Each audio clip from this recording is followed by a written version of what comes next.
Sebo President waffe Honorable Robert Kyagulanyi Ssentamu, the Dr. Abed Bwanika omukalati yagomanyidde ddala obulungi. Zene kaadi zino, eno kaadi ya President Kyagulanyi Ssentamu. President w'ekibiina Robert Kyagulanyi Ssentamu. Egenda mutuukako. Kaadi zino ngenda ziteeka mu ofiisi ye. Obunkenke ku ofiisi za NUP omukulu Abed Bwanika finally asazeewo agende asinkane Bobi Wine maaso ku maaso asokubanga amuyita okubaawo ku mukolo gwa Mathias Mpuuga. Kati awo wennyini nja kusaba kabiri kano kampereka like kati no subscribinga awo nja kubuliza ompe endowooza yo. Bobi Wine asobola okugenda ku mukolo gwa Mathias Mpuuga kubanga ya Abed Bwanika agambye nti kangende mu ofiisi ye bwe babanga ekituufu baagaliza ebyobufuzi bigende mu maaso ebya Uganda naddala ku side opposition fe katuwawe kadi basobola okujja beetabe mu mukolo guno. Kati Mpuuga ali accused okubanga oba kireberezebwa oba kiwulirwa oba kyogerwa lunywe nti yakuliita n'ebitaano bino tabyegaana yadde agamba byamwewa mu mateeka. Kati Bobi Wine asobola nayo ku mukolo awo nja okusaba ompeka comment ko awo ate sooka nga tuwayamu Bobi Wine ogenda ku mukolo e Masaka ku lwa Mpuuga simanyi nakumanya kamundebulira wano Mathias Mpuuga nga atumye Abed Bwanika. Ate mabega kaawo nawulira President Kyagulanyi ng'ennyini nga yeeyogerera ng'agamba nti emirimu Honorable Mathias Mpuuga gy'akoze yeetaaga okukolerayo akabaga ak'okumwebaza. Kati ffe ab'e Masaka twabasooseyo busoosi. Tubeera kutuuza abantu omutwalo gumu abagenda okuba nga batudde mu tenti naye tusuubira overflow naye eyinza okuba yamutwala abantu abalina emirimu. Abed Bwanika agamba abantu omutwalo gumu n'okusoba bwe basuubira okwetaba ku mukolo ogw'okwebaza Katonda okulw'okubawa Mathias Mpuuga nsamba abamu agwe mwakazaako ow'ebitaano. Nja kusaba ate mpa komenti yo ebyaddala Mpuuga alina abantu abawera omutwalo aw'e Masaka. Simanyi gwe ajja okubanga ambuulira because okusinza ku kye twalaba ate Bobi Wine bwe yali agenzeeyo n'obuyimba bwe twawulira bannamasaka bayimba amujjukira ekyaliwo nga Ssenyonya ayogera nga babuuza ani yali ebyo byonna osobola kubanga obijjukira bulungi Wamagwaze atugoberera. Kati nno ebyaddala Mpuuga alina abantu tonyume mukawo kati ni mu comment section ebyaddala naye simanya because guno omukolo ate gwina era statement gyogenda okukola mu byobufuzi bya Uganda. Kati noono akakasiza ddala nti abantu mwagala temwagala mulina okujagulizaako Mathias Mpuuga. Abed Bwanika agamba nti alina okukkirira ku kitebe kya NUP office ya Bobi Wine agimanyi asobola okubanga adelivalinga kaadi zino.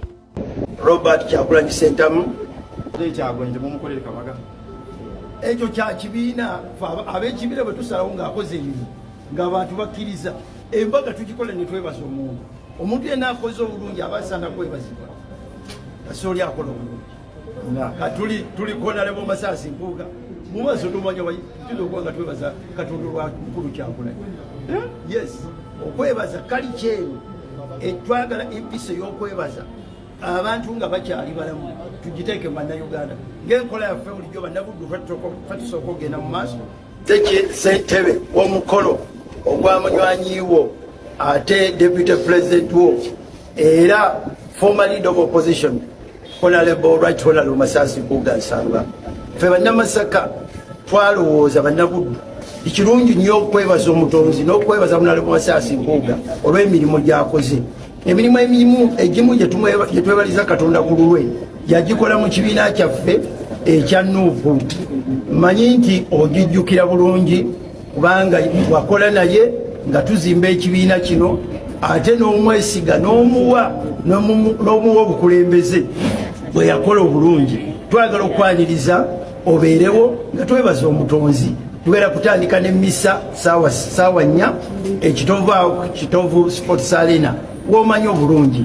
Wagenda kubeerawo abantu bangi naye gw'omu ku bagenyi be tusuubira okubeera naffe nga tujjaguza emirimu gy'omukulu ono omuweereza wa Mukama ate omuddu wa bannayuganda. Tujja kusanyuka okubeera naawe. Tukwandise kaadi endala ya Deputy President Jole yakulira Bendo ya Western Deputy President Chagwanduwa tuze ne kaadi endala ya Treasurer w'ekibiina Benjamin Katana twagala babeere ku mukolo.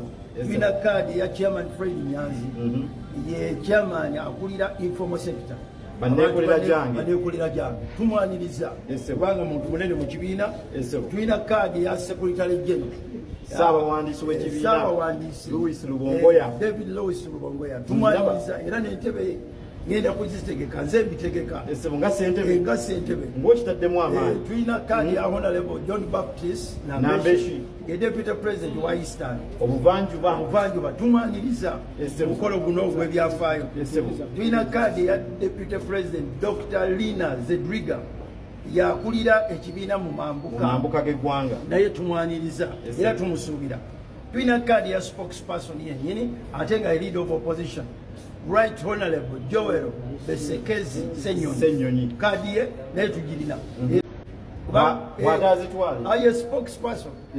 ye spokesperson w'ekibiina bwe zituukaawo tewali ngeri kize zitatuuka era njagadde nzibalage public ezitegeere kino ekigamba nti tebaaniriziddwa tetulina ngeri gye twaniriza bantu balala ate abakulira ekibiina kyaffe ne tutabaaniriza kakati nakyo twakireese abantu bakiyige muleme kusoma biwandiiko binene oli ng'afudde naye nga bwe yali omulamu mwagana okwogera ebirungi byakoze lunaku lugenda kubeera lulungi buddu yenna mukyamufu bannakampala lwalimu mbadde njogera ne bannakasanda bategese costas wamalozo zitegeka kyankwanzi abantu bajja naye tiimu zaffe bogambyeko president tajjana egaadi muyisengo omuntu yenna gwe tuyise guno omukolo gwa kaadi kati kaadi ebeerako omuntu ayitiddwa kubanga ebifo bitegeke kaadi bano obalaba bonna betuyise buli omu ekifo kye kigenda kubeerawo guno si mukolo gwa lwale nti otambula n'abantu bangi tukuyise ng'omuntu era ekifo kye tutegese kikyo ng'omuntu kati tusuubira bantu kutambula n'abantu bangi kubanga mukolo gutegekeddwa guli odala ennyo ate gulimu n'emmisa kati omukolo gulimu emmisa abantu babeera batudde mpozi yita buyisi Kyagulanyi kati straight awe sebo president waffe Honorable Robert Kyagulanyi Ssentamu ze Dr. Abed Wali omugalati yagomanyidde ddala obulungi nze ssentebe w'omukolo ogw'amunywanyiwo ate deputy president wo era former leader of opposition Honorable Right Honorable Masasi Mpuuga Nsamba ffe bannamasaka twalowooza bannabuddu ikirungi nnyo okwebaza omutonzi n'okwebaza Honorable Masasi Mpuuga olw'emirimu gy'akoze emirimu egimu gye twebaliza Katonda ku lulwe yagikola mu kibiina kyaffe ekya Nuupu mmanyi nti ogijjukira bulungi kubanga wakola naye nga tuzimba ekibiina kino ate n'omwesiga n'omuwa obukulembeze bwe yakola obulungi twagala okwaniriza obeerewo nga twebaza omutonzi tugenda kutandika n'emmisa